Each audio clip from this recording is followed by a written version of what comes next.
Welcome everyone to the TBC Direct for E3 2021. We've got a lot of great Nintendo announcements to talk about today, and I, for one, am excited. Joined by great guests Glenn and Nathan Blake. How's it going, guys? Howdy. Going great. Hopefully it stays going great. That's right. Doing good as always. Let's dive in before anything goes wrong technologically. So, as with many Nintendo Directs, we were treated with a Smash Bros. Announcement, one that we were not sure at the beginning if it was going to end up being a Smash character, but it was. It was Kazuya, unless somebody else would like to offer a better pronunciation. No, I think Kazuya, maybe Kazuya. Kazuya, say it probably. Flat. I think that might be it. Kazuya Mishima. I've played Tekken. Staple of the Tekken series, a long time pillar of fighting games, so it makes sense that Sakurai would add him to Smash Bros. It kind of goes along with the theme of some of the characters he's been adding, like Ryu and Ken and Terry. Personally, I don't have any affinity for this character. I'm sure I'm going to enjoy playing him. I've always grumbled a little bit at some of the newcomer fighters that I don't instantly recognize, but then end up having a lot of fun as I actually get to know their moveset. Either of you more excited for this new addition? Nathaniel? Well, I'm pretty pumped for it.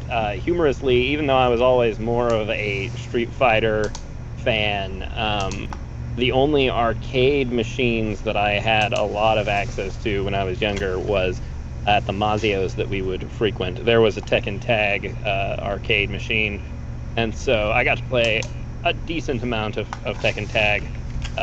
So even though Kazuya is not like my favorite character from Tekken, I'm pumped in general that it's going to have some Tekken characters in it, especially just from the perspective of like, if Smash Brothers is becoming the game where all the cool characters hang out, then getting at least one representative from all of the major fighting games seems pretty cool.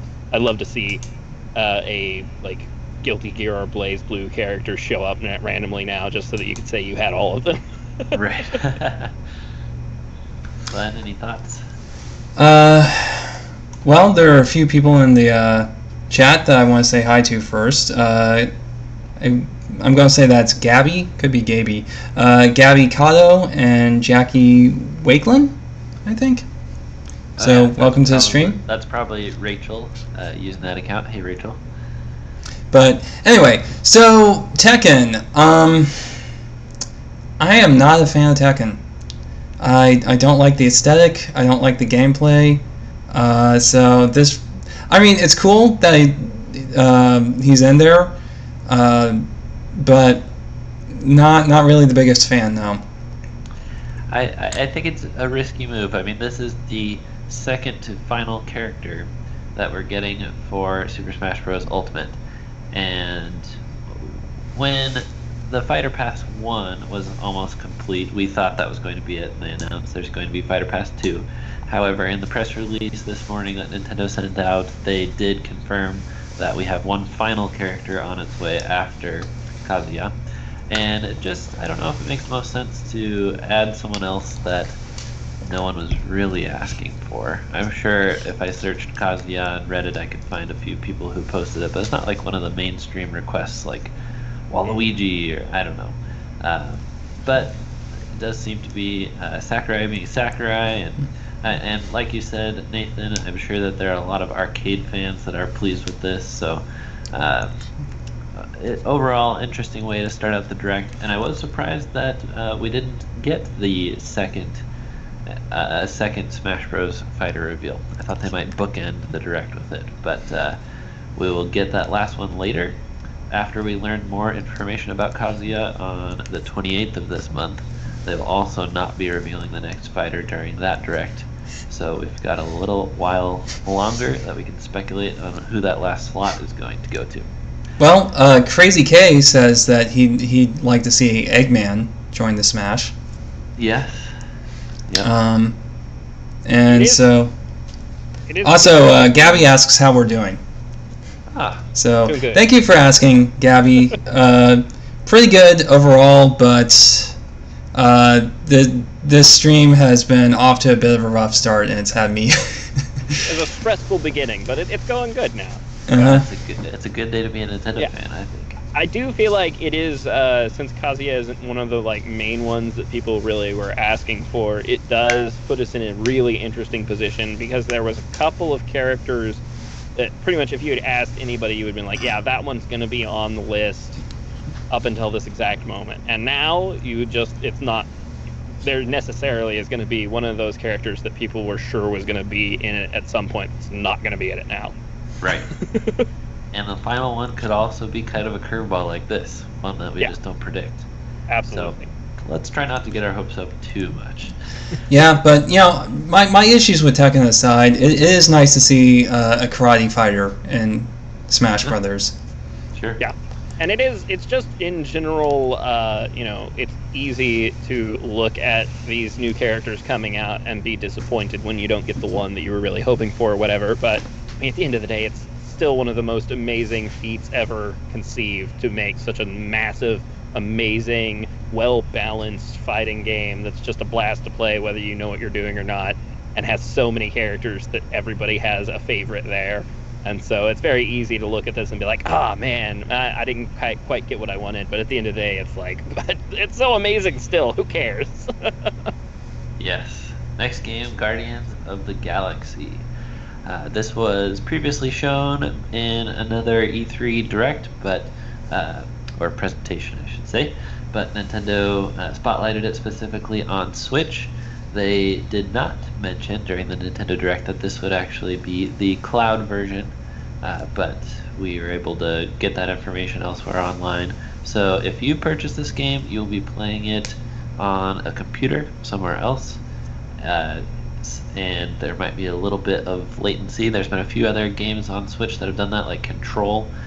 Control actually makes you download the demo and make sure that you're satisfied with how it runs before you purchase it. I think that's a good way to do it. So that's how the game will be playable when it comes out on October 26th. But as far as the gameplay, what stood out to you two?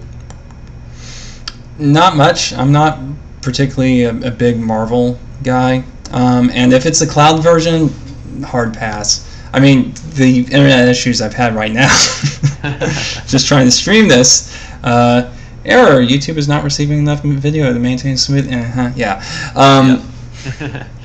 So, sorry folks if that's hampering the quality of the stream. But I don't know, I don't trust cloud gaming, because I see that going into a direction of stripping end users of their property rights, because it's like, okay, you buy this game and then it's on our servers and we can take it down whenever we want, or you're just in this perpetual renting. And that's one of the reasons why I don't use Netflix, is because I don't want to be in a state of perpetual renting. But my weird paranoid ranting aside, even then it wouldn't be a game that appeals to me. Nathan, you said you have gigabit Ethernet. Is this something like this? Oh, thank goodness. Crazy K says everything's fine. Yeah, I'd like to give it a try at some point. I've gotten to mess around with a couple of cloud things in the past and haven't had a ton of issues in general. So it looked pretty neat. I know it's a ridiculous thing, but because the Marvel Cinematic Universe has been such a large part of our lives for so long now, it is very difficult to see any Marvel things that don't even attempt to look like the characters from the movies. And I know that's ridiculous, because these characters have existed for 60, 70 years before the movies came out, some of them, But it's still, jarring, because it's what we've seen for, 15 years or whatever now. And so I think that's one of the reasons, honestly, that the Marvel Avengers Square Enix game didn't do as well, is because people looked at it and they were like, I don't like the way anyone looks. And even if the graphics had been better, they still wouldn't have looked like any of the actors that people were used to. if they had a cast of Robert Downey Jr. and Chris Evans and the whole group, I think that would have been a very different story for that game's success in the market. Yeah. Before we continue, I want to address a question from Jackie, or you said Rachel. Yep. Rachel. Okay. So the third guest that is joining us is Nathan Blake of Nathan Blake Games. His channel is awesome. He plays a lot of smaller indie games. They tend to be kind of rough, but incorporate a lot of interesting ideas. And his community is really awesome. They have the same kind of enthusiasm that the crew here at Two Button Crew has. So I think you'll find yourself right at home if you go check him out. And he has gigabit Ethernet, so everything just works instantly. Next announcement, we have Super Monkey Ball Banana Mania. This comes out October 5th. So I'm not crazy. Crazy K. Oh. Well, he agrees with me. I guess that does make me crazy, doesn't it? Yes, it does. Okay, so yeah, he has the same issues. I presume that's what he's referring to with the whole cloud gaming thing, but yeah. That's a fair reservation to have. It is, yeah, absolutely. So Banana Mania is part of Sega's celebration of 20th anniversary of Super Monkey Ball, and it appears to be a remake of Monkey Ball 1, 2, and Deluxe. So they're taking 300 levels from those games and recreating them in HD, new controls and all that, as well as 12 minigames. So here's my hang-up with this. Big Monkey Ball fan myself. I had the first two on GameCube, played them endlessly. I have great memories of that. I'd have friends over. One friend in particular, we got a little rough. Whenever the other person beat us in Target, we would just slap the living daylights out of the other person. Very fun. Good times. Yes.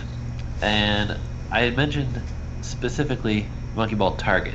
Any true Super Monkey Ball fan knows that that's the go-to minigame. And I'm very concerned that it's not confirmed to be returning in this collection. So of the 12 minigames, I just want to know, does it have Target? That's really all I need to know in order to make my purchasing decision. But the website says go bananas with 12 fun minigames including monkey racing, monkey soccer, monkey bowling, monkey baseball, and much more. Now, I saw a pool, which is also one of the other better minigames, so I'm pumped. Yeah, I remember Monkey Ball better for the... I rented it once from a local rental store where I lived, and I remember the mini games better than the main game, or enjoying the mini games more. I remember the main game. I remember getting to a point and just saying, heck with this, I can't. This is literally impossible as best as I could do, as best as my 8-year-old brain could figure. Also, we have another person in the chat, JWPX11. Let's see, perhaps a fellow robot. Anyway, yes. And they say, "What's up, guys? Just talking about Nintendo, talking about E3, a lot of exciting stuff." Anyway, sorry to cut it in like that. Okay. Well, I gotta say that this is one of the things that I'm the most excited for. Really? So whenever this just takes me so far back instantly to my childhood that I can't stand. I just can't not be excited. So we got the GameCube the day it came out, right around Thanksgiving. I can't remember if it was Thanksgiving or not, but anyway, it was right around in there.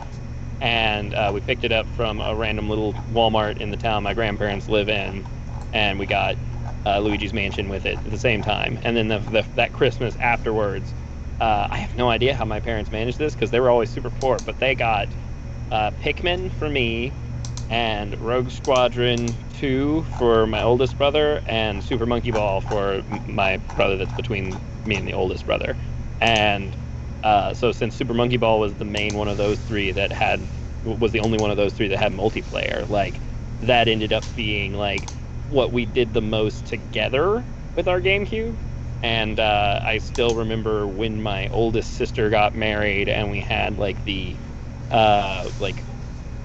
we had a dinner at my house and stuff, and everyone sat around for an hour and a half playing Target, and just had an absolute blast playing Super Monkey Ball together. So it just takes me back to some like really good early childhood memories.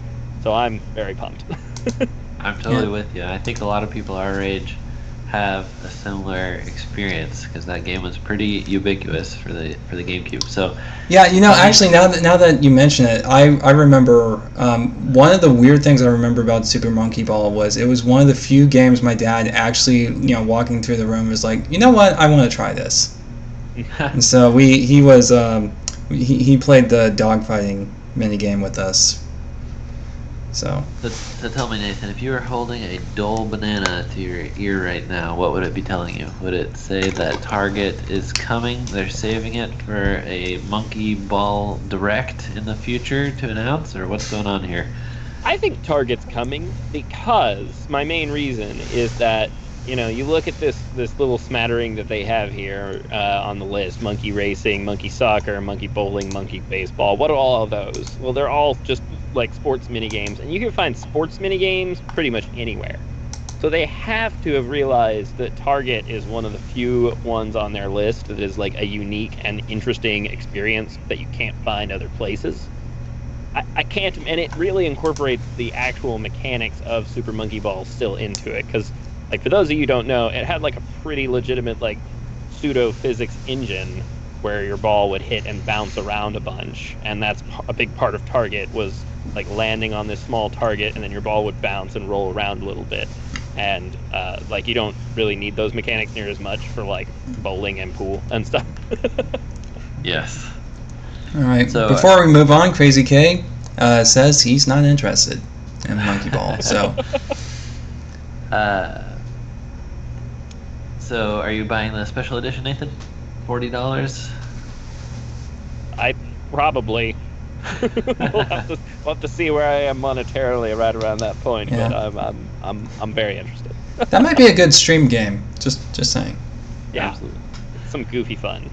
Well, speaking of bringing back childhood memories and games from our past, we have a collection of Mario Party games. Mario Party Superstars comes out the same month, October. This one drops on the 29th. So, talk to me, guys. Mario Party Superstars. I found it really interesting that they very specifically are only using stuff from the N64 games, and instead of like saying we're going to use all the best boards from the entire series, we're only going for the N64. And there's only 5 boards, so this better be budget priced.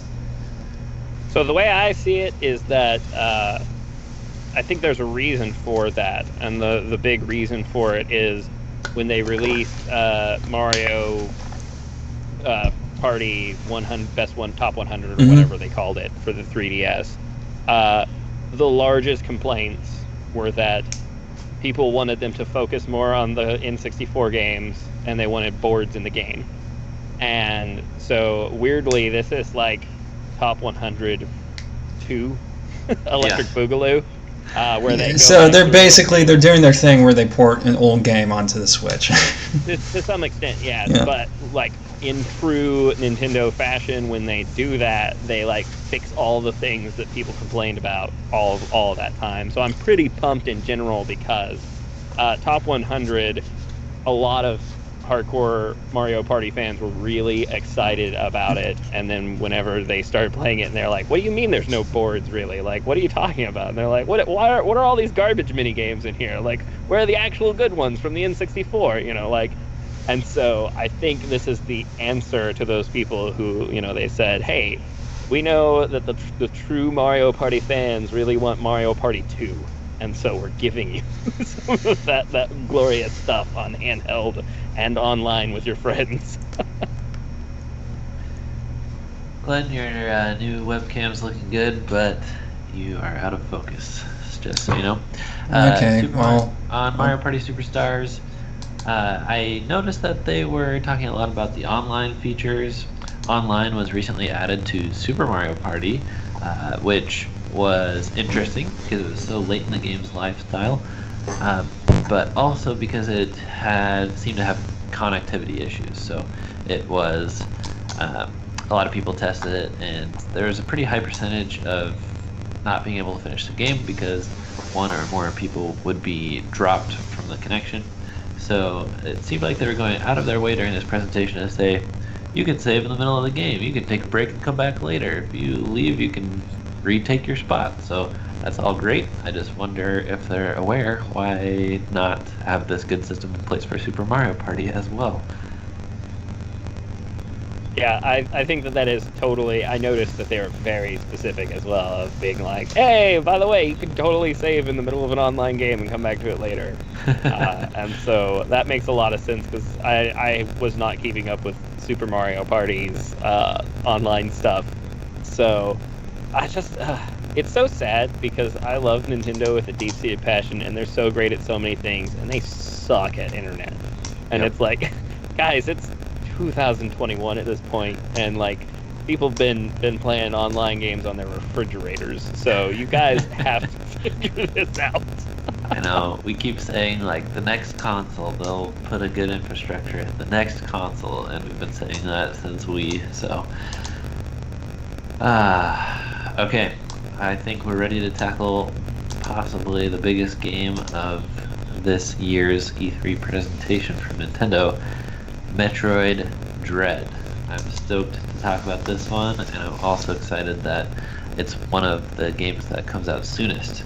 We only have to wait until October 8th to play the next entry in the Metroid series, technically the 5th game. I thought it was very interesting that the initial title card said Metroid 5. I know you've been asking for Metroid 5 for a while, haven't you, Glenn?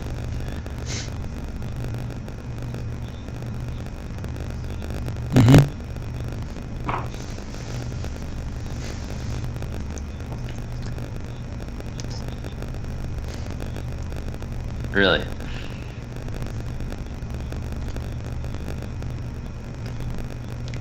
Yeah, so I have this, I don't know if this is normal for people. I have this this tendency where when I see something that is really, really cool, I just sort of start laughing hysterically. It's a direct sequel to Fusion. That happened when I saw it. It's like, oh my gosh, are you for real? It I don't think it's going to be a sequel to, like, I don't think it's going to be on the timeline.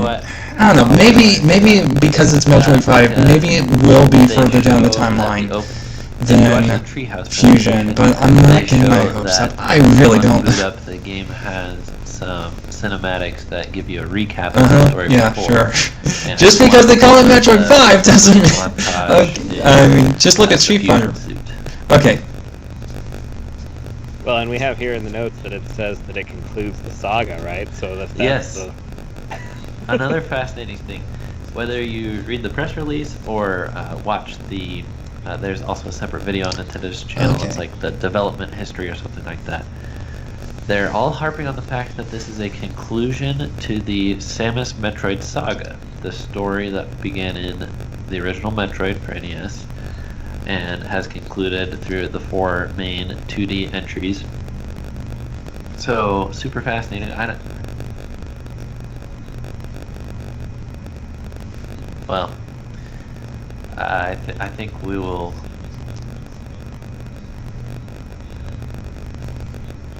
I appreciate the heads up, but audio-video syncing is something that sometimes drifts. Yep. Okay, Crazy K is giving us some bad news. It says the audio is desynced. Yeah. Like, Glenn has become delayed a bit. Really? One of the developers even said they want us to be thinking about how is this story going to conclude as we play the game. So I think it's very interesting that they have that they're drawing attention to this as kind of anyway, go ahead. Right side bookend. Yeah, well, sorry, go ahead. I just that kind of brings into into the discussion, and this is probably not at all where we're going. So I'm just going to say it real quickly, and then we can move on if we want. But video games are such a new medium that we haven't really had to very often consider the idea of a staple series coming to like a logical end and then not coming back. Very occasionally you'll have something like a Kingdom Hearts or something, which which originally wasn't like a super big deal and became a bigger deal, and obviously it kind of has a beginning and then eventually something you might be able to consider an end. But like in general, like we're all like, where's Metroid Prime 4 and where's Metroid 5? Because we just assume this is going to be a thing and it's going to keep going, and I'm going to be 90 and I'm going to have Alzheimer and be pooping myself, and I'm still going to be playing a Metroid game. Yes.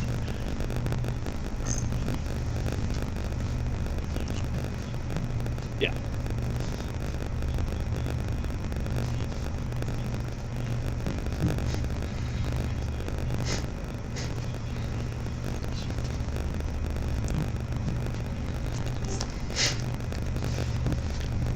Well, that's not to say that Metroid's necessarily going anywhere.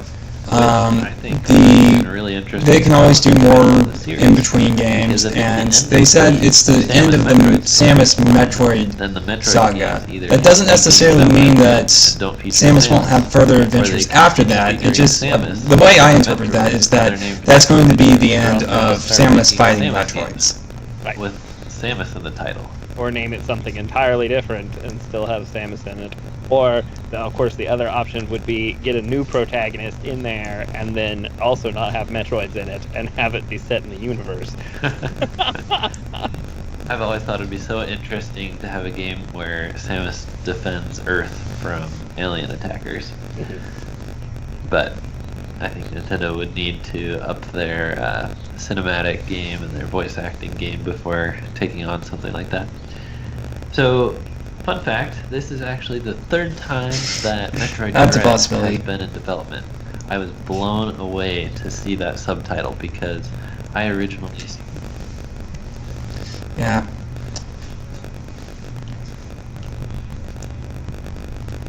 Yep.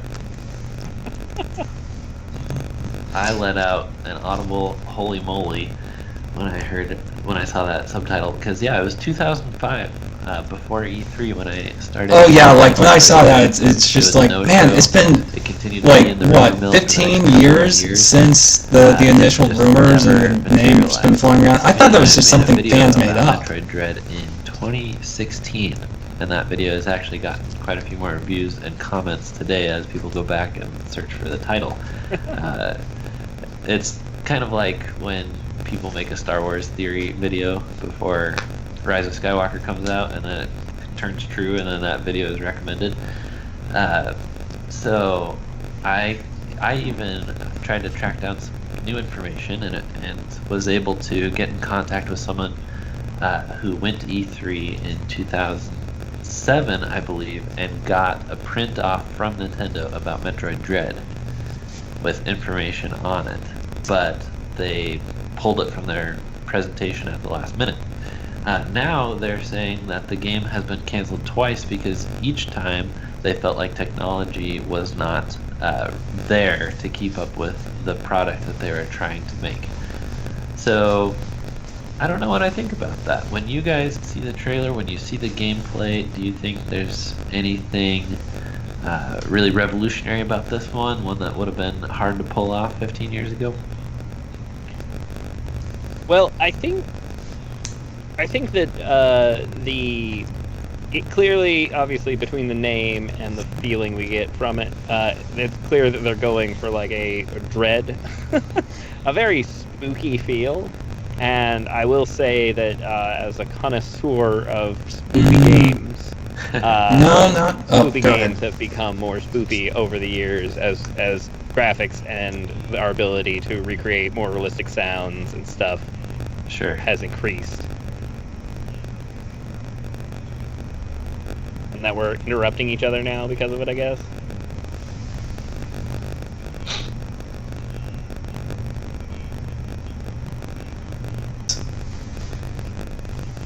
Yeah, so hang on. I'm going to stop the stream. I'm going to bounce the stream. So.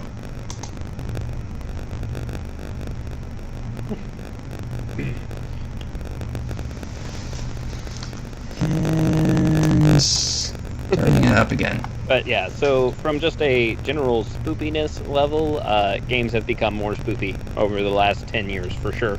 That's a weird thing. It just like cycles between being healthy and unhealthy. Make them scary. When you consider back in the day, like okay, let us know if my audio is still terrible. To horror in gaming, really all they could do is give it a Halloween theme and then make it stupid difficult, so that you were mostly frustrated into fear. You weren't feeling fear. You were afraid of dying, not because you were scared, but because you didn't want to lose your progress. Yep. And then fast forward to now, where things are real enough looking, and there's like been a lot of advancements, even just in like what sounds you can even have in games. Obviously, as we've gotten more the ability to store more data on game cartridges or discs or whatever you want to call them, and so I think you probably could have made this 10 years ago. I don't think you could have made it as well 15 years ago. But I don't know. That's difficult for me to say for sure. And based on when this was originally surfacing, it was probably in development for the DS, which did not have widescreen, did not have great speakers, did not have very large screens. So I think that it will be, like you said, much spookier, scarier, and more immersive now that it's in HD on a nice widescreen handheld. And it's clear that they're going for like this Emmy character being a very similar to like the tyrant sort of characters in Resident Evil games, kind of a omnipresent thing that you're constantly dealing with that you can't really like defeat, because what we did see in the little bit of footage there was in the E3 Direct was like they were like having to have Samus, she was using like a cloaking device to like hide and stuff, and shot at Emmy, but Emmy never like seemed to care that it was being shot. Right. No. Anything to add, Glenn?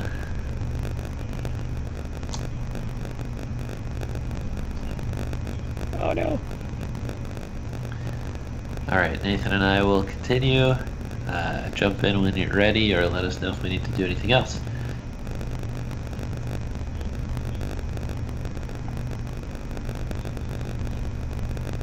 I don't know if I should be speaking, because apparently my audio is not fixed. Why don't you just give us all of your thoughts on Metroid Dread now?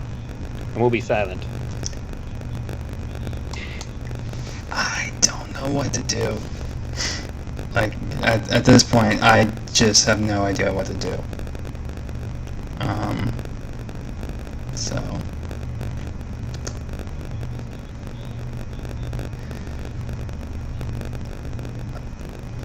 Okay. So I'm really excited for this. I have mixed feelings about it because it looks like it's being done by Mercury Stream. I don't remember exactly what.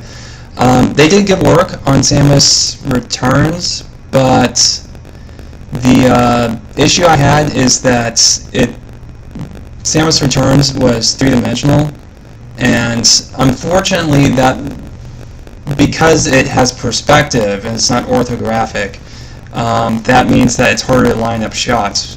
What that basically means is, since everything's moving on a two-dimensional plane, the edges of the screen, if you imagine that as like a plane, the edges of the screen are actually further away from the viewpoint than the center, so that actually kind of warps things a little bit. So unfortunately, there's some issues with that, and so I think it may continue to have those issues. But other than that, I thought the robots looked a little strange, because they look very clean, and they have that sort of kind of consumer electronics look, almost like some of them are lime green, for heaven's sake, and that does not seem very, like, the actual structure, the actual physicality of the machines looks very Metroid, but the surface of them, not so much. So I thought that was a little strange. I think it's interesting we're going to see a Chozo in the game, like an actual living Chozo, which I don't think we've ever actually had that in the games. We've had, I'm wondering if that character is going to be a hero or a villain. But other than that, yeah, just all around, really excited, really glad to see that another game in the main series, because I have a whole article on the blog about this, but the way that Fusion ended was honestly, it was very how do I put it? There's a lot a lot of directions you go with that, because basically Samus is probably a wanted criminal, which really shakes up the dynamic of the series, and it kind of kills me that it took them what did they say, like 19 years?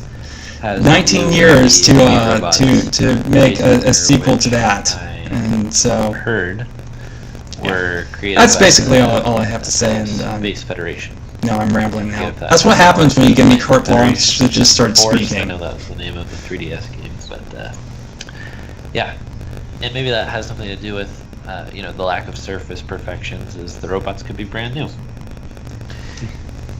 So I see this game as having two main challenges to overcome, although I'm very excited for it, and I'm sure I'll have a fun time. The first major challenge, I think, would be really just making the jump to Switch with a developer that previously made a Metroid game for 3DS. This is clearly running the Samus Returns engine, which was made for 3DS. So I think that it will struggle to feel like a full-fledged, full-priced Switch game, in my opinion, because I think it might look like a handheld game blown up. You can especially see that in the map screen. If you watch the Treehouse presentation, the map screen looks very bare bones and like something that would just be on the bottom screen of a 3DS. So I know this game does not have much longer in development, but I hope that they really work on their textures, work on the sizing and perspective of everything, and just make it feel big as it can for a side-scrolling game. You think that's a concern, Nathan?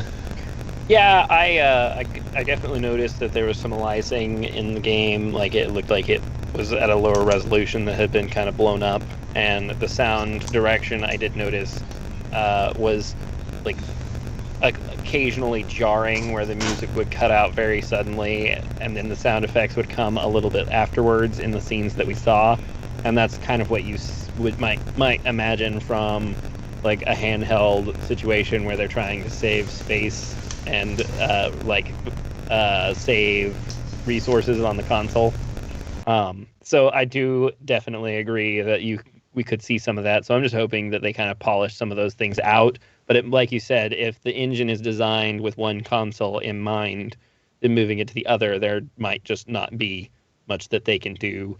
And therefore, what we can really hope for is that they just go for like really tight gameplay and like good length and good story. And if they nail all those things, then yeah, I mean, it might look a little jaggy and the sound might not be as good as it could be. But I mean, shoot, I'll play something that looks like hot garbage as long as the story is good. Yes, agreed. The second big challenge I think that it will need to overcome is just balancing the Emmy mechanic in a way that helps the player dread them in a fearful way and not in a frustrated or annoyance way.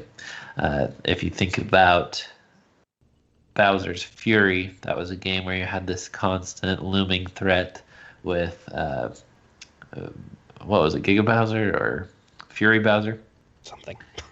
Fury Bowser, and a lot of reviewers, a lot of players felt that he interrupted the gameplay pretty often and eventually became more of a distraction than a fun challenge. So I just hope that that's not the case with Emmy. I hope that the encounters aren't so often that you're trying to explore, trying to expand your map, and you just have to keep running away and avoiding these indestructible robots. I hope that they balance that well. Yeah, so as someone who's played like a really decent amount of Resident Evil games, Like I said, Emmy kind of feels a little bit like the Tyrant characters. And for anyone that doesn't know, uh, Resident Evil games and Metroid games actually have something in common, which is you're traversing around an ever-expanding map and trying to find certain objects that allow you to go back to the areas you were in before and get through a door you couldn't get through before. And the Resident Evil games have used very effectively these omnipresent, powerful foes to add a lot of dread because you just never know.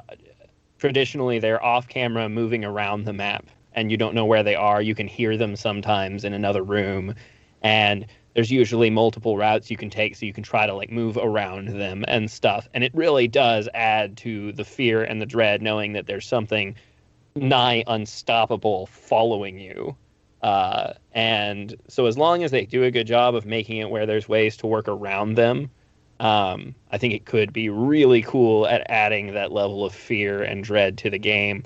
They might make it where you can fight them and it just takes a lot of resources. Like maybe you have to use a finite resource like missiles or something to take them down, but then they're going to be back eventually or something. So there's some cool ways. And then in the last 5% of the game, you'll be able to just tear through them. Yeah. In traditional Metroid fashion. That'll be fun. Yeah. Yeah, that could be super cool.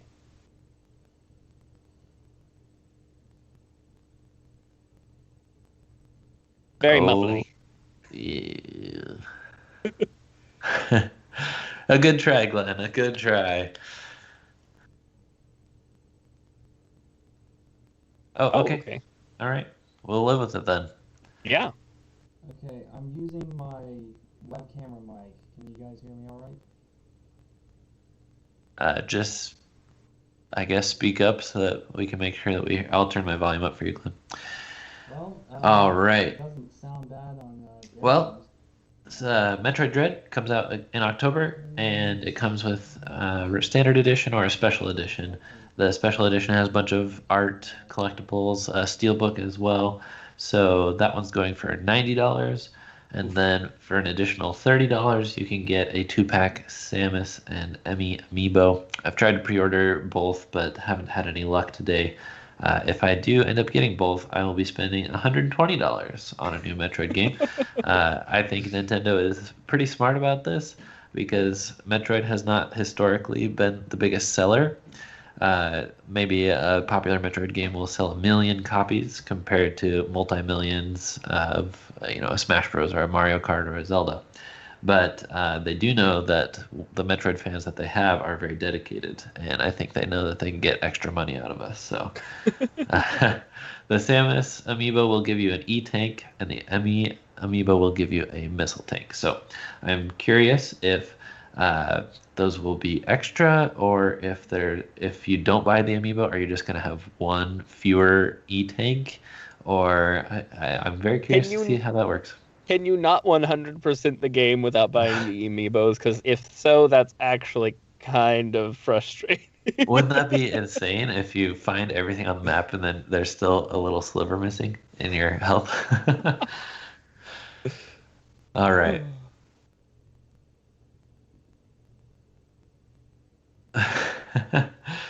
Well, let's move on to the next announcement. Warioware Get It Together. So happy to finally see Warioware on Switch. I always thought it was a no-brainer series that has just been kind of missing for the last 4 years.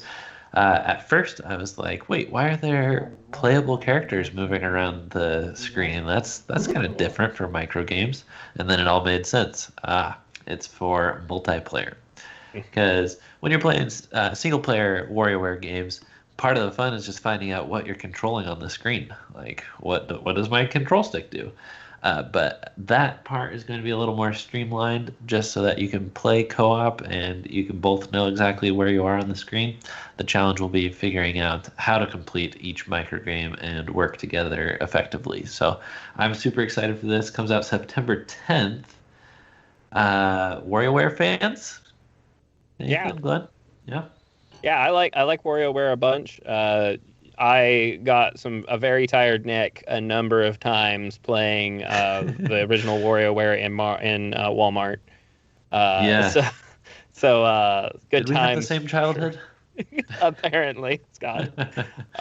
So super good times. I do think also there was this little moment where they mentioned something about different characters maybe playing differently, I think. Yes. So I think also the other thing, other than just multiplayer, is that you can play the same game 10 different times with 10 different characters, and it will play differently each time because you have to figure out how to do it with that character, which is kind of a really cool like replayability thing. Because like, yeah, once you've played through everything that a WarioWare game has to offer, obviously the micro games are just that. They're micro games, and you know the solutions. So this is a new level of replayability, and then multiplayer on top of it, I think, is an excellent idea. And my last thing to say about it is, yes, I don't know why they waited so long, because WarioWare on the Wii U was one of the best games on the Wii U.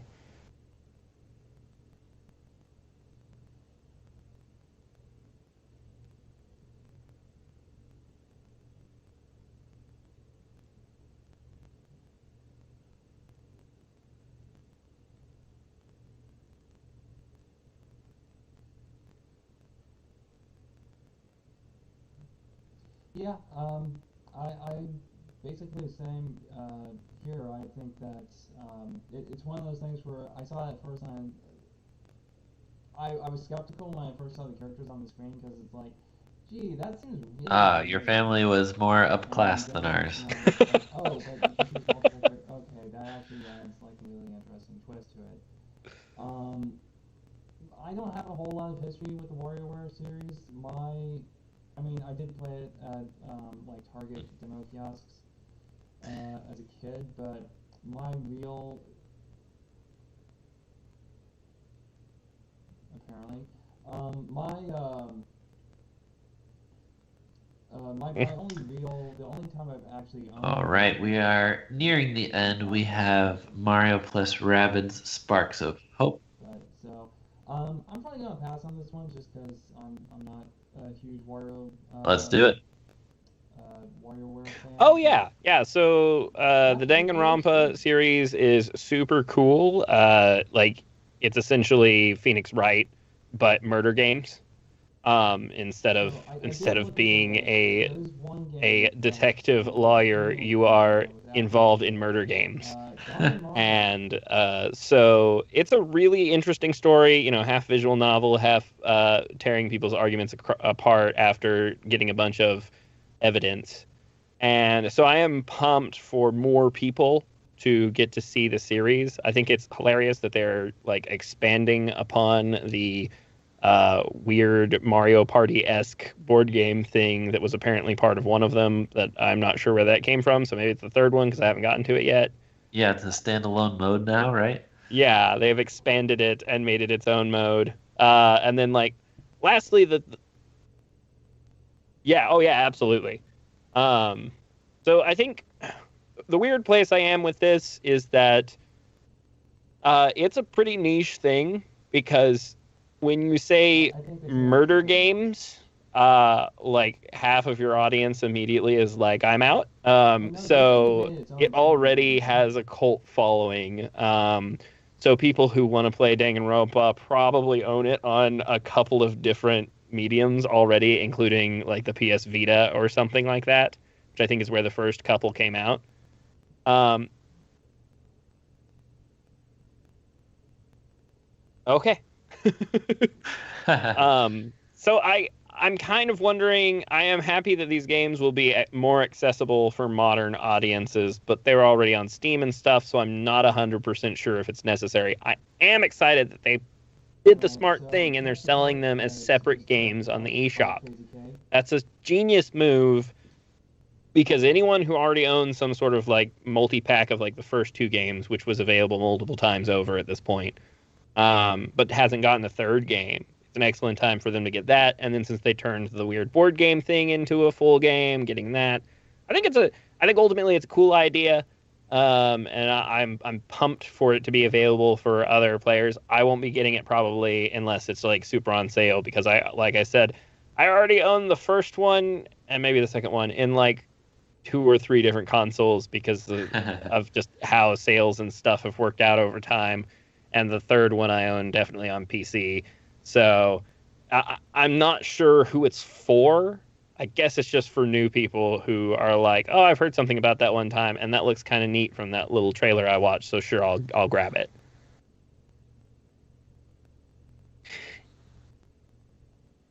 Yeah, so it was on the PS Vita originally, which again, cult following. So yeah, obviously, so few people actually ended up owning that maybe that's where people get it now. I guess I don't know, but also it's a pretty easy thing to play on your phone, so you can get the Steam streaming app on your phone and play your Steam version on your phone because it doesn't take like any like real legitimate controls because it's mostly visual novel and then clicking on things. So anyway, I think it's cool. I think more people might get into it, but ultimately, yeah, I'm not gonna probably pay for it again.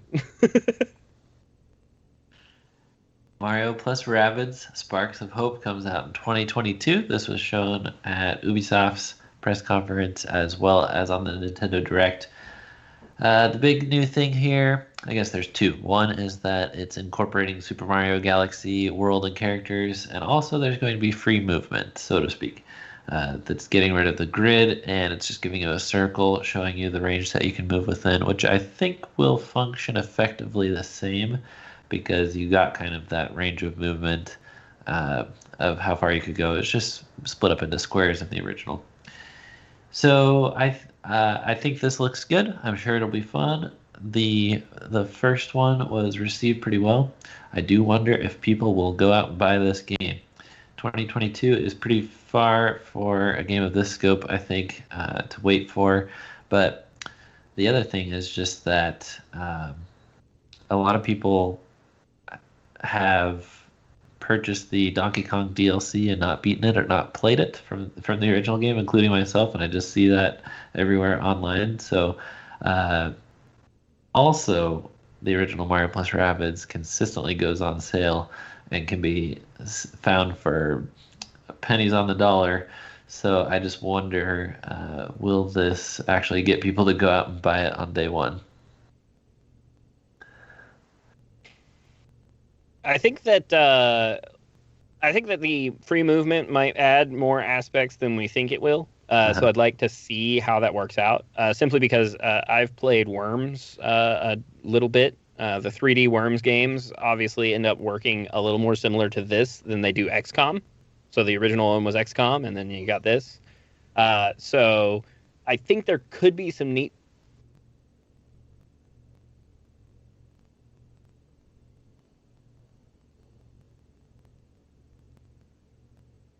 It did not look good.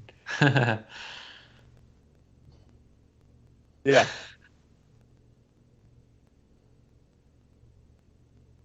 Okay, Yeah. I'm sorry. Absolutely. don't mean to- Agreed. But I played with my church group at one point. I played a 3D Worms game on the Xbox and just had a major blast because the way you are able to like do an area of effect attack off of a grid, obviously, if you don't have a grid, it makes things a lot harder to be like, oh, this will not hit me because I am 3 spaces away from that. And so there's a little bit more realism and guesstimation in that. And so there's some fun stuff that can be there from like, oh, this guy's got a straight up bazooka and he shot it over there. And oh my goodness, he hit everyone with it. Oh my God, he barely got hit by it. He got nicked by it because he was just almost in there. You know, there could be some pretty fun stuff in there. So it really depends on the execution of like how do turns work and what do we see in a future trailer. Because if they can make it look like just a fantastic, good, fun times, and maybe even have a multiplayer aspect that takes advantage of having this sort of free movement and like setting up traps for your enemies and stuff like that. There could be some cool stuff in there. But yeah, if it turns out to just be XCOM, but not on a tile set, you're right. I own the original one, and it looks really cool, and I bought it for like $10 off of Amazon, and I still haven't played it yet. Yes, you're not alone in that. Well, good observations about the movement and the lack of grid and everything.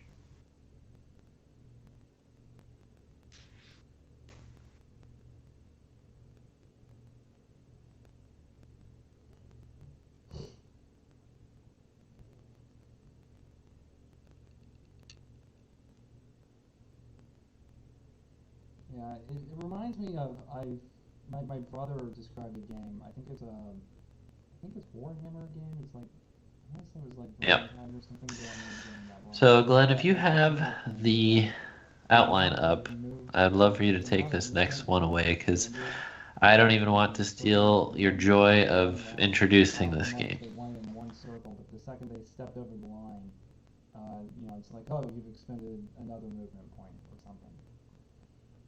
So. Because you have an affinity for Battalion Wars. Okay, so yeah, the next one is Advance Wars. So what do you think about Nintendo bringing these back? And I'm excited to get a chance to play both of these for the first time.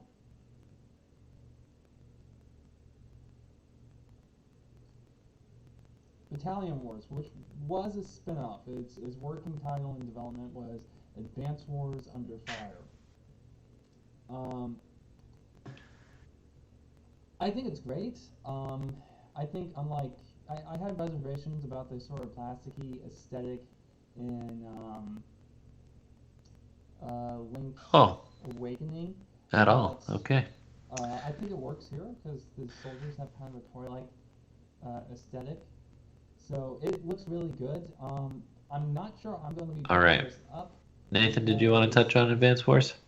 Yeah, I'm pretty excited to get a chance to see it. Advance Wars is definitely one of those where I heard about the awesomeness of Advance Wars, but never got to actually see any of it for myself. Getting to see a little bit of it here, it looks like a little bit of, you get Reese's Peanut Butter Cup style. You got some Fire Emblem in my RTS. And so that seems like a cool idea. So I'm pumped for trying it out. I don't know if it's going to be a day one for me because there's so much day one stuff on this list already that it's really hard to say. And I don't play enough of my day one purchases already. So Yes. So buying one that's 2 in a row is kind of hard. But definitely looks super neat. And my friend Ian, he said he was just super pumped for Nintendo to acknowledge the existence of Advanced Wars again, because it's kind of been a loss for a long time, and people have been asking for more Advanced Wars for literally 10 or 15 years or something, I think. So Yep, this is one of those things that's like extreme fan service to longtime Nintendo fans. That with the callback of the titling of Metroid Dread just made me feel seen, to use a cheesy millennial word. But Nintendo's actually listening and really cares about fans that have been with them for a long time. So that was great to see. I think that was the messaging of this Direct, the more I think about it. Super Monkey Ball bringing back the original 2 that hit so well with so many of us who are lifelong Nintendo fans. The Mario Party Superstars really focusing in on the N64 games and trying to fix the issues of the last one,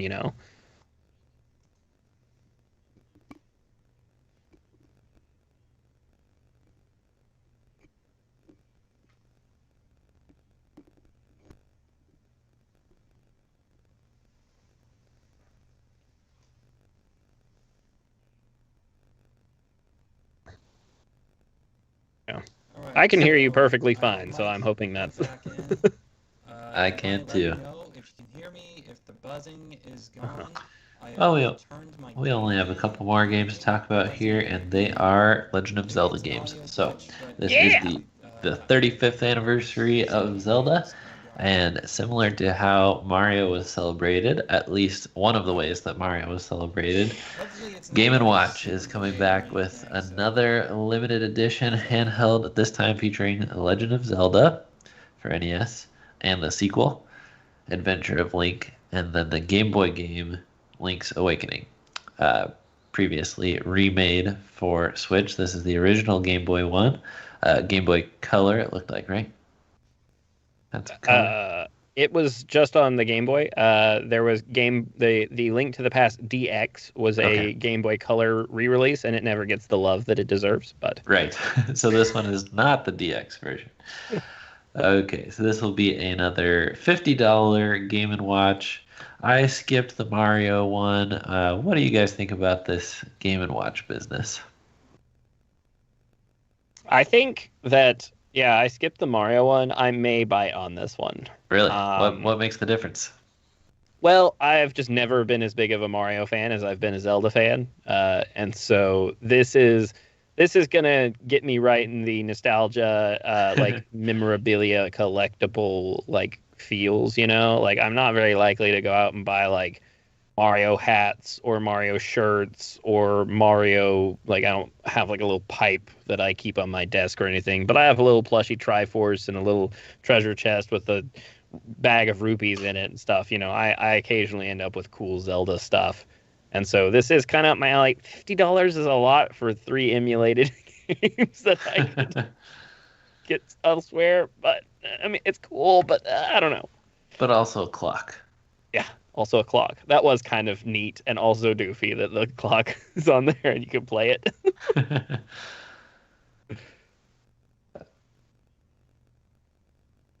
What do you think about Game & Watch?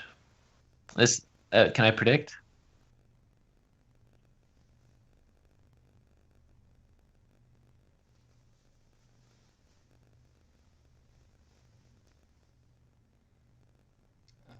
I'm just gonna assume they can hear me. I think it's really cool. I think it's a better value than the Mario. I called it. There's a lot more games on it. All right. And Well, guys, that brings us to our biggest announcement. Um, Well. Yeah, Skyward Sword HD. So I'm actually looking forward to Metroid Dread more, but let's talk about Breath of the Wild 2, or the sequel to The Legend of Zelda Breath of the Wild.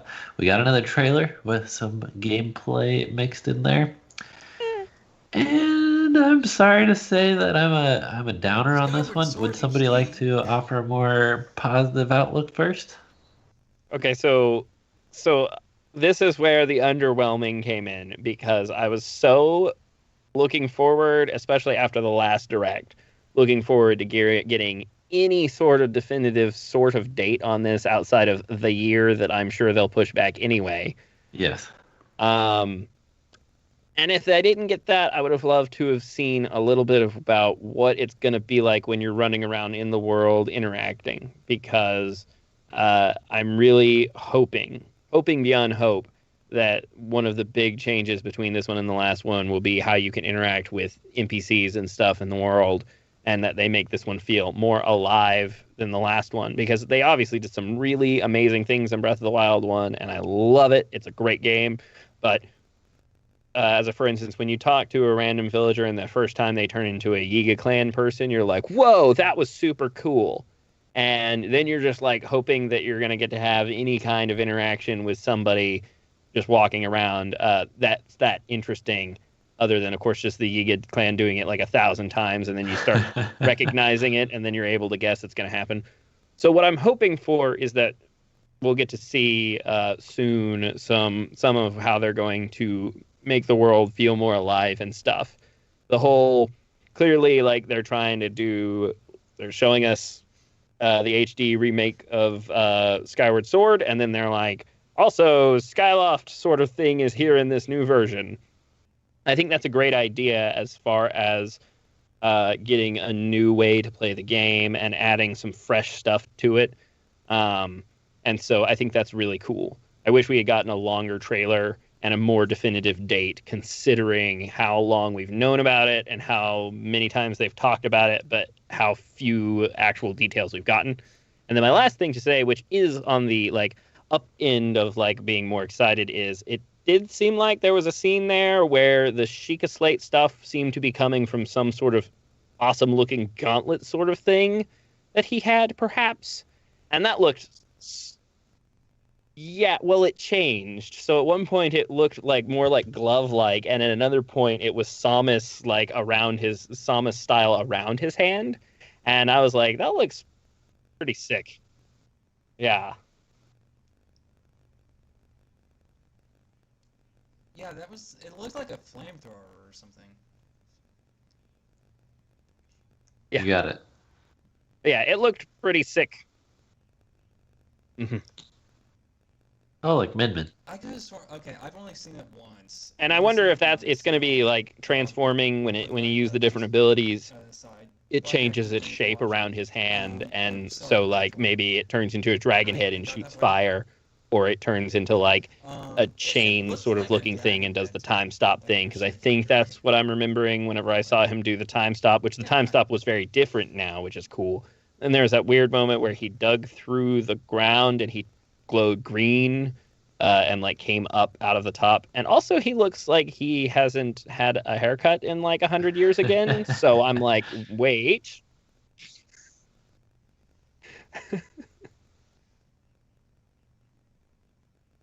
I think it was like an alternate costume for Link. I'm not sure.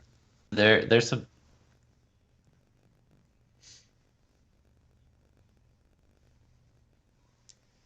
Yeah. Yeah, well, okay, so about Sky person.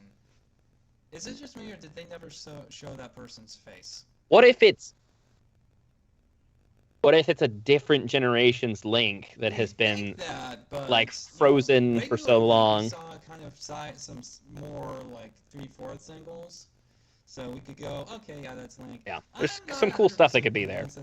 They do seem to be intentionally hiding the face of one of the characters for some reason. We have a history as Zelda fans of getting a little carried away with this, though. There was a year when we originally had the Breath of the Wild before we even knew the name. It was Zelda Wii U at the time. That was on the E3 lanyards, and people thought that picture looked a little feminine, so there was theories. It's finally a girl Link. Yep, we're going to be playing as a girl Link. And then, exactly. So, who knows? It's just going to be, like Nathan said, Link has to get his hair cut in this game by going to an NPC and paying 50 rupees. And if not, that's what he looks like. That's probably what Nintendo will do. Better to be surprised than disappointed, I think. But yeah, there's some interesting theories. People are calling that one Barbarian Link. Like there's two different kinds of links going on. So it'll be interesting to see what happens.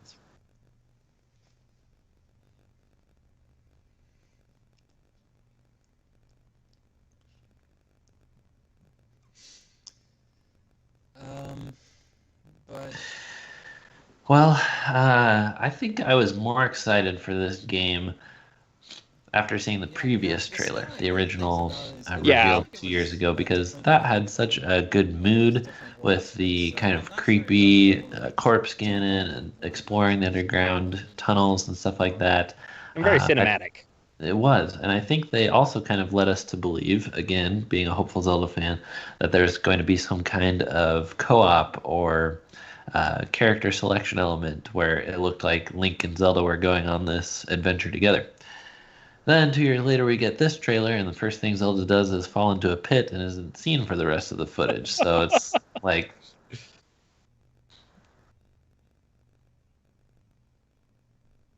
you never know. I also wasn't in love with the sky element because I think that Skyward Sword, it gets a lot of flack. Some of it deserves, some of it not, but I just wonder why borrow elements from one of the more controversial Zelda games. Why taint Breath of the Wild, which got perfect 10 out of 10s from almost every outlet? Go ahead, Nathan. Because of the same reason why they've done everything else on this list. They're going back and they're trying to right previous mistakes. Yeah. They're trying to tickle that nostalgia bone, and for some reason they were like, you know what, you guys complained about Skyward Sword, so we're giving you Skyward Sword again, and then we're going to get some Skyward Sword in your Breath of the Wild, and we're going to prove to you that you would love it.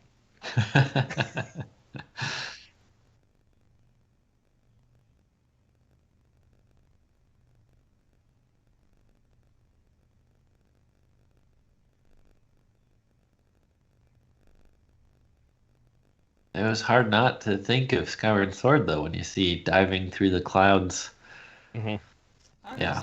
Now, I will say that I think the thing that Skyward Sword doesn't get enough flack about is, and I'll go out on the limb and say this, and you guys may agree or people may hate this, it's the ugliest Zelda game, hands down. Yeah. Just going to say it. Yep, just for the lips alone. The lips alone.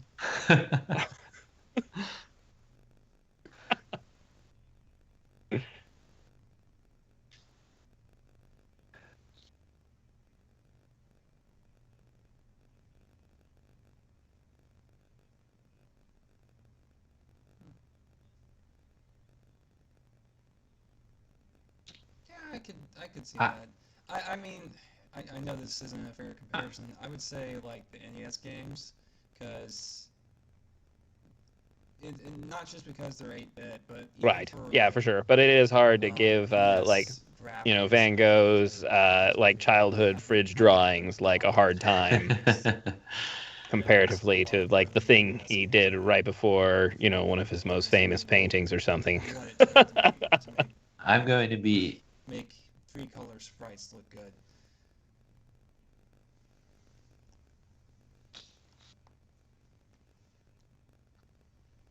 I think so. Yeah. I'm going to be disappointed by every Zelda art style until they go back to the nice HD realism of the Wii U tech demo that they did with Zelda. And it looked like Yeah. Twilight Princess's art style, just done with really good polygons, really good textures, really good lighting. Mhm. And I feel teased by that because they have never gone back to that. Even when they remastered Twilight Princess, I didn't buy it because they did not put as much effort into the visuals as they did that tech demo. So Yeah. Yeah, that's kind Breath of of the what I'm Wild looking for. is really, really beautiful, and I really appreciate it. And I think that it was smart of them to make something that is going to look good, even though it's 720 and then blown up because it's stylized. But I do, especially at this point, I'm like, I really want to see as close to photorealistic Link as I can see at this point. Yes. All right. Well, that brings us to the end of the list. Any final games you guys want to shout out before we give our overall impressions of this year's Direct? Oh, there was that one random weird one that they showed, and I'm blanking on the name, but it was like 4-player co-op third-person shooter thing with like a weird mummy thing as the antagonist.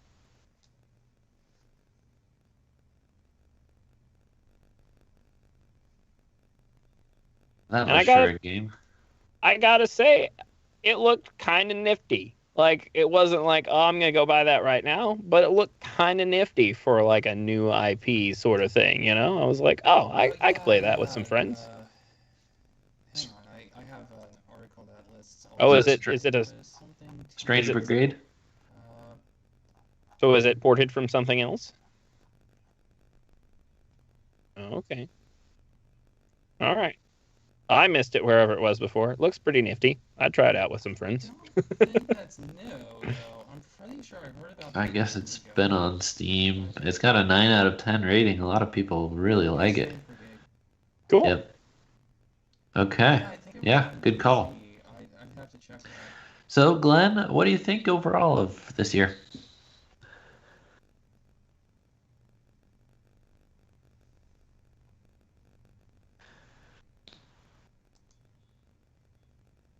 Yep. Really? Okay.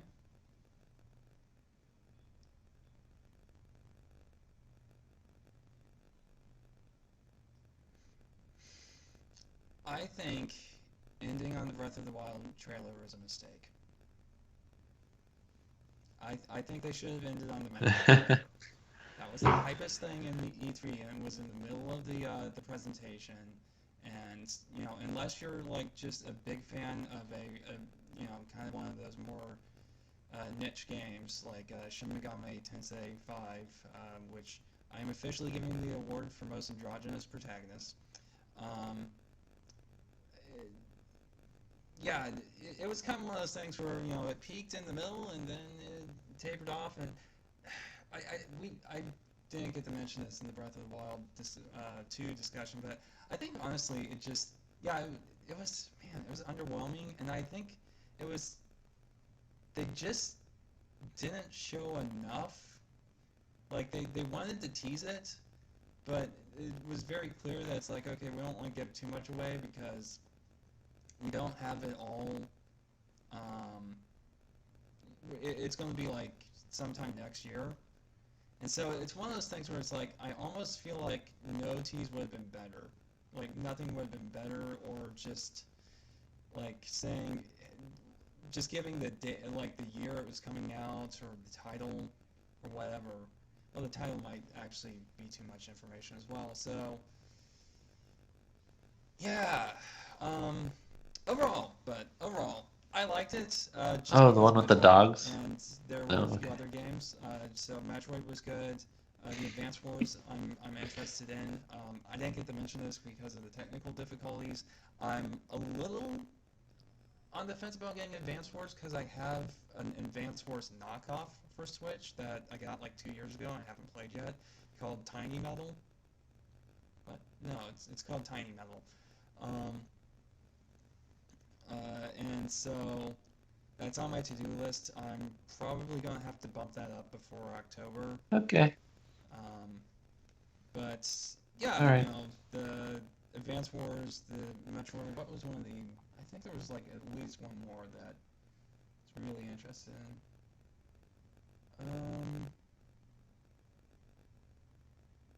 No, I guess that's it. Fatal Frame.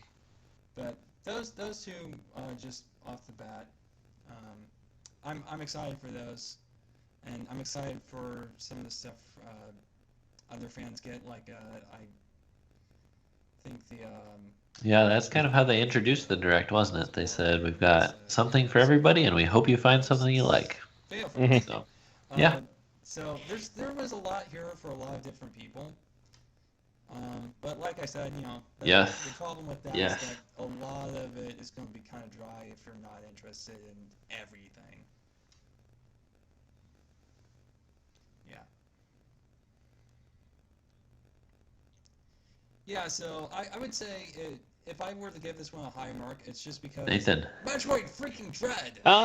Yeah, I'd have to Like, say I do it's agree that that putting alone Breath of the Wild 2 just stuff at the end was a bit of a makes this misstep. feel They great. could have It's, put Metroid Dread or the Smash Brothers stuff at that's the always end. the And even though the Smash Brothers always the stuff danger of didn't that, isn't necessarily exactly what people were asking for, Smash Bros. Stuff is just so hype that it would be a good note to go out on. Unfortunately, because the Breath of the Wild 2 trailer was so short and actually explained so little, and then they didn't give us a real date, they just said 2022. Like, they could have put Q4 on there. 2022, Q4, and we would have been like, oh, cool. Like, I think that actually would have been a good move on their part. And then if it came out before that, we would have been like, whoa, they're ahead of schedule. And we would have been.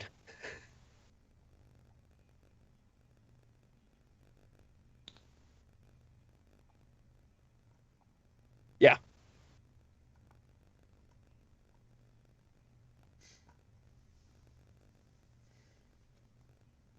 Yeah. You know what they should have done?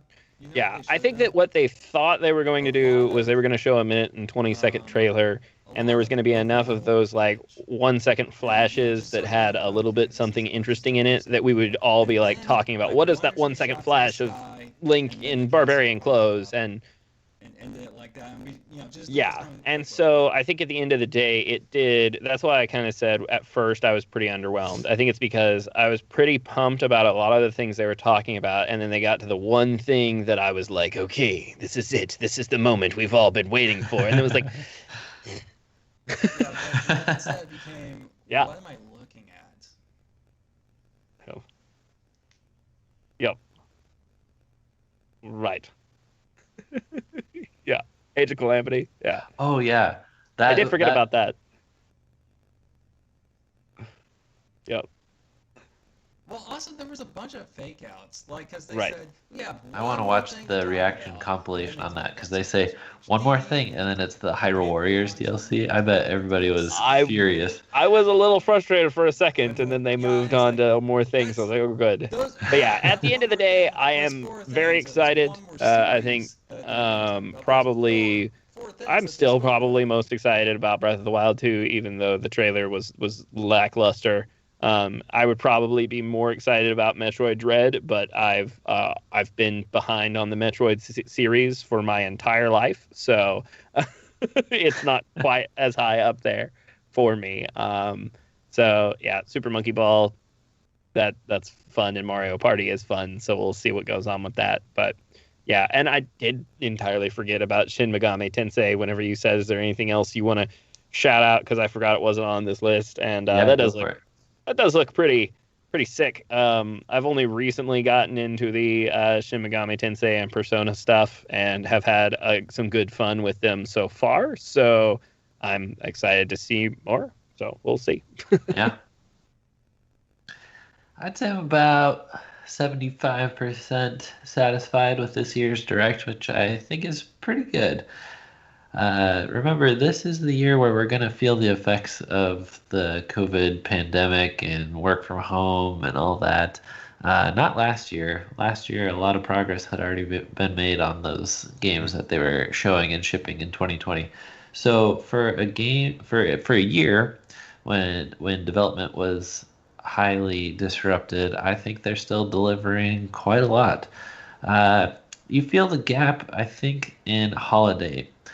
We do have a Pokemon game coming out in holiday, or a pair of games coming out in November, but usually those are accompanied by a tentpole release from Nintendo, and we don't have that this year. But we've got some medium hitters throughout September, October. We've got Pokemon Arceus coming in January.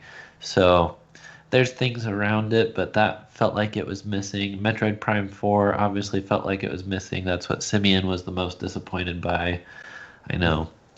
Also, of course, the Switch Pro was missing, but Nintendo fans, we got to calm down about that. They are not going to iterate on the system until there's a slump in sales. There's just absolutely no reason to. Yep. So, what I'm personally most excited about by far is Metroid Dread. I can't believe they brought that game back.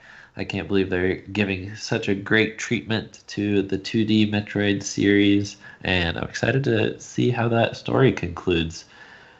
I'm very excited for WarioWare. Those games are consistently great. Never really been a bad WarioWare. And then I think Super Monkey Ball and Mario Party could turn out really well, depending on what they do with those. So I'm excited to see more about both of those games. I'm excited for Guardians of the Galaxy, even though I'm probably going to get that on PS5 if it reviews well. I probably wouldn't bother with the cloud version. And then, good stuff to look forward to in 2022, but that's not what I'm excited about right now. I'm looking forward to these good games coming out in September and October. It's a pretty solid lineup. Any final thoughts, friends?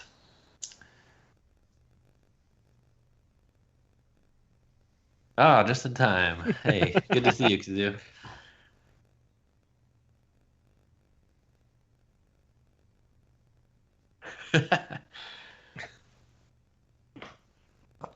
I'm not sure what he's doing tonight, but he sends his greetings. He gives this year's E3 a 6 out of 10. He said all he really wanted to see was Metroid Prime 4. So maybe he'll be happy. Maybe he'll be happier next year. Haven't been audible this whole time. She wants to know where Simeon is. Pretty good. He's a very simple man. He's very happy with the video games that he has and the video games that have been made, and he doesn't want very many more good games to be made because he doesn't have time for them. So For me, I probably give the whole thing a 7, maybe an 8, somewhere in there. And I would say the way you would get me to, like, if you had more information about Breath of the Wild 2, if you had talked about Metroid Prime pretty much at all, other than just saying it's still in development. And then if they had anything about a future Switch thing, then if you had talked about all three of those things, I would have been an 11. absolutely, yep. What about a Prime trilogy though? Like Prime 2, and Prime 3 are going to release 2 months apart on the eShop, leading up to the release of 4. Oh man. Yeah, 12 then. I would go up to 12 then. Yeah. That'd be so good. Yes. Well, thank you, Glenn and Nathan. Where can people find you online? Glenn, that would be nowhere, right? Good. Okay.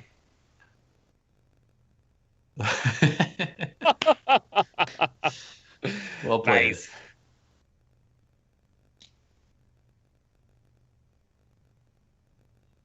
Oh yeah.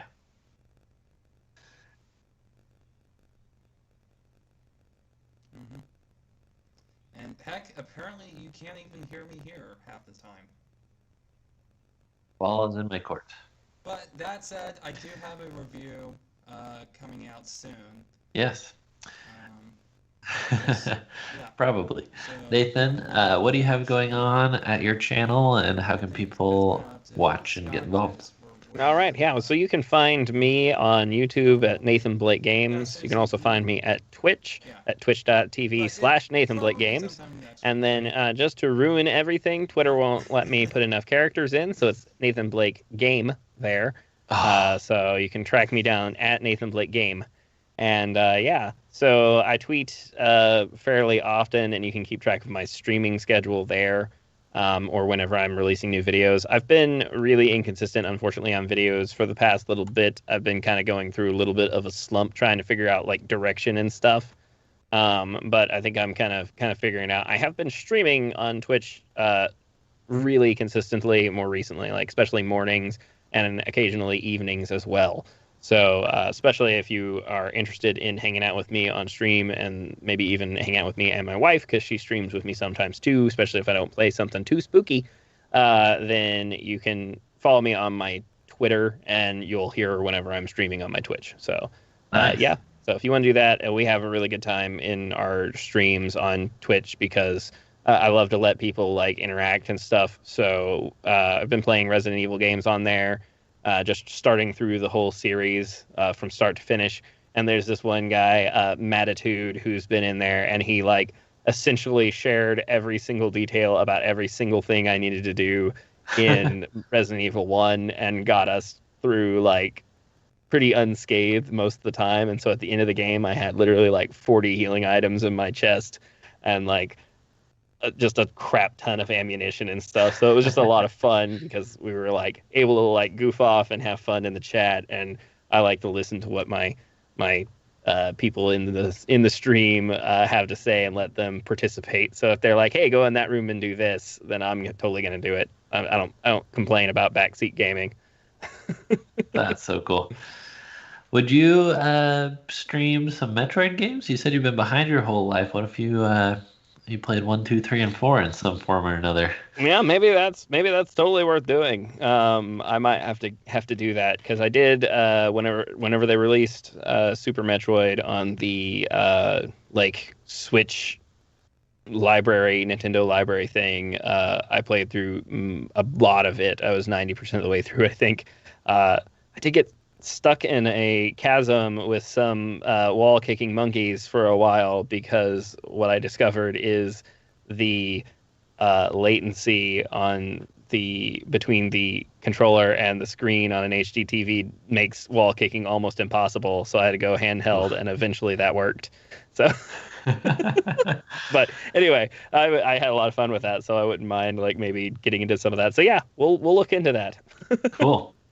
Well, thanks for making the time to do this, Glenn. Thank you for putting it together, for making sure that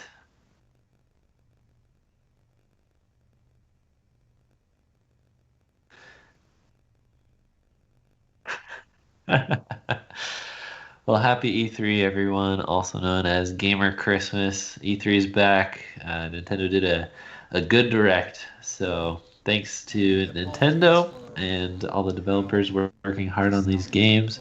Thanks for everyone tuning into our stream and chatting along, and we'll have another stream, another video.